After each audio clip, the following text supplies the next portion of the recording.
My next guest this morning is Dave Howick from the Gorey chapter of Business Networking International. Dave, before we discuss BNI and how it can benefit businesses, tell me about your own background. I'm an accountant.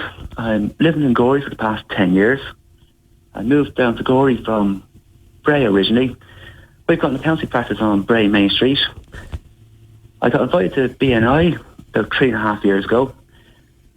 And in the 3.5 years I've been in BNI, I've got 70% of all new business I've taken on at that time has come directly from referrals within BNI, to such an extent that we've now opened a new office in Gorey Business Park and taken on a local qualified accountant and a local business development manager. So BNI has worked very well for me in the last 3.5 years I've been a member. Excellent. Now, BNI, Business Networking International, is of course an international networking organisation, but on a local level, how does BNI work? I suppose my experience has all been in the Gorey chapter, but there will be BNI chapters in most major towns and cities around Ireland. And in the Gorey chapter, we have 22 members, and we meet once a week on Tuesday morning in the Ashdown Park Hotel. We have one member from each business background, so there's no competition within the room, but the sole purpose of meeting each week is to refer business to each other.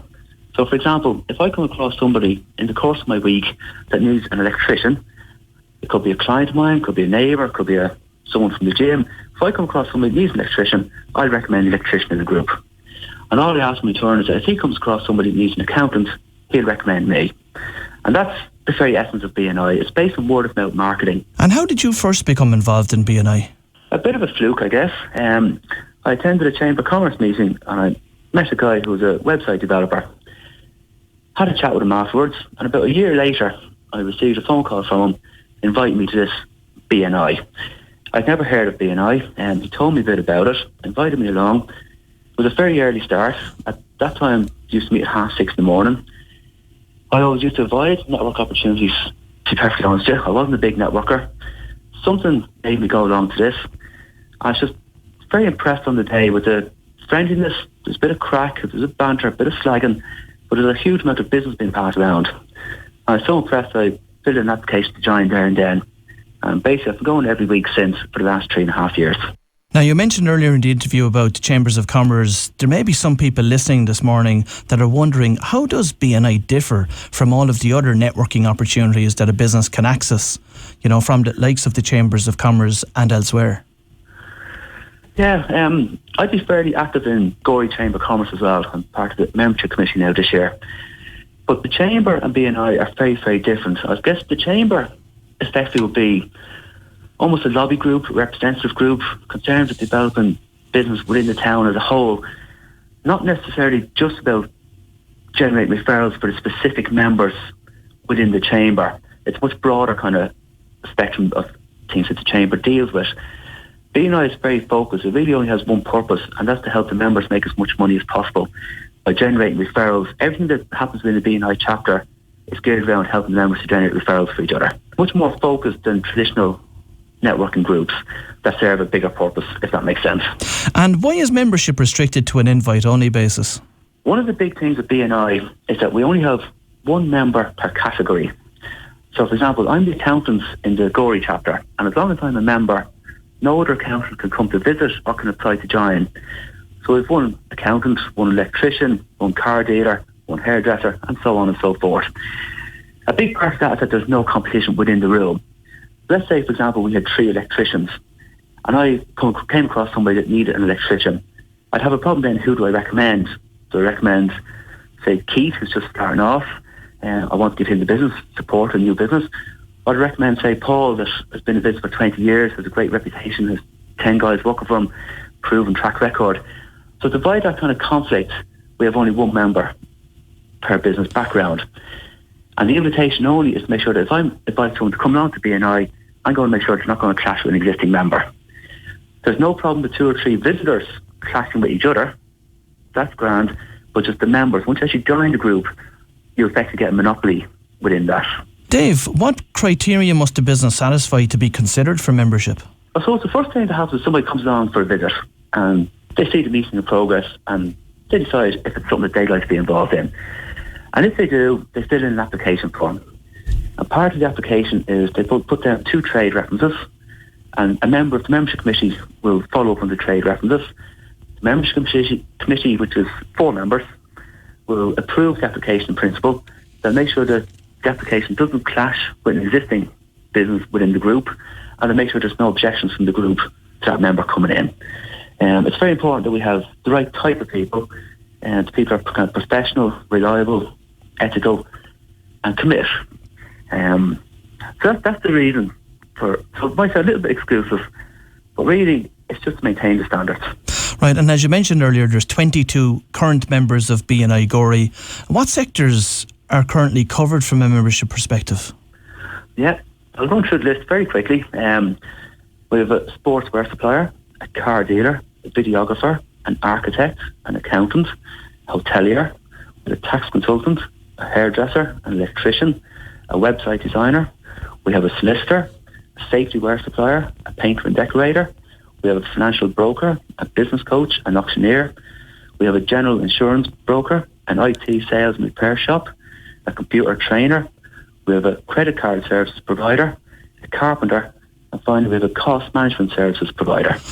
So the good broad spectrum there of professional services, trades guys, retailers. It's a good mix.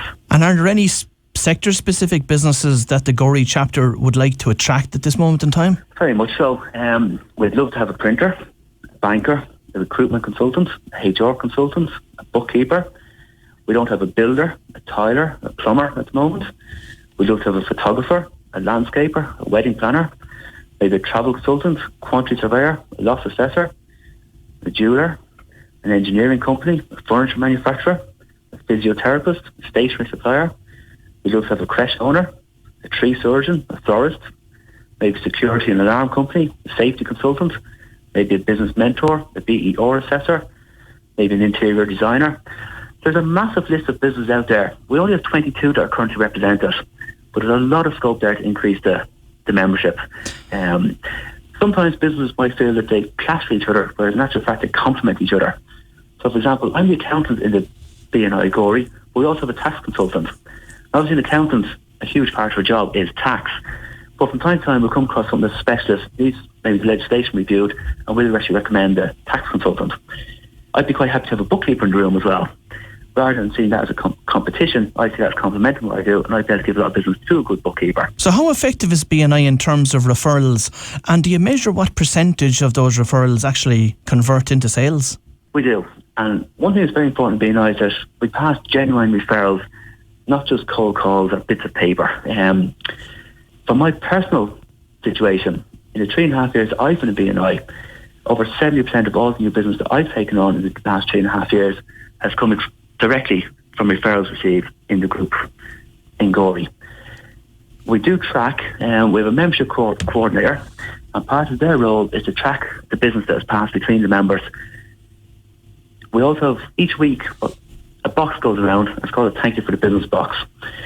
And basically, if I raise an invoice during the week as a result of referrals that I received from one of the members, I'll put a thank you in the box for that member. So what we record is the person who gives the business, not what the business receives.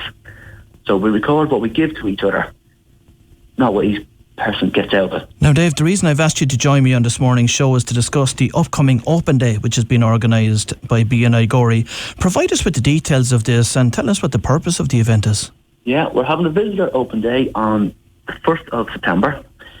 It'll start at 7 o'clock in the morning in Ashdown Park Hotel. From 7 o'clock to 7:30, we have open networking. At 7:30, the official kind of formal part of the meeting will start, doors will close, and we'll all take our seats. We have 22 members, and we're hoping to have at least that number of visitors on the day. So we'll have a good big meeting on the 1st of September. It'll serve a couple of purposes. It'll let the wider business community out there know about BNI Gorey. If we do get 25, 30 visitors, which is what we're aiming for, we could probably expect to get 4 or 5 at least new members from that, so the chapter itself will start to grow. But the other people that come for a visit, they undoubtedly, some of them will get business from the group. The group will probably get some business from them. Each person that comes will have a chance to present to the group for 60 seconds, an introduction to themselves, who they are, what their business is all about, what type of customer they're looking for. They'll have a chance to pass a business card around to every person in the group. And it should be a great day. It should be a good, energetic meeting. Should be a lot of business done and passed on the day, and a lot of new contacts made. So if there's business people listening to this morning's show that would like to go along to the open day on Tuesday the 1st of September, what do they need to do? They can email myself, dave@fhm.ie. I'll have a good chat with them, explain to them exactly what to expect on the day. Well, that was Dave Howick from BNI in Gorey, and we wish him every success with their open day, which takes place on Tuesday the 1st of September in the Ashdown Park Hotel.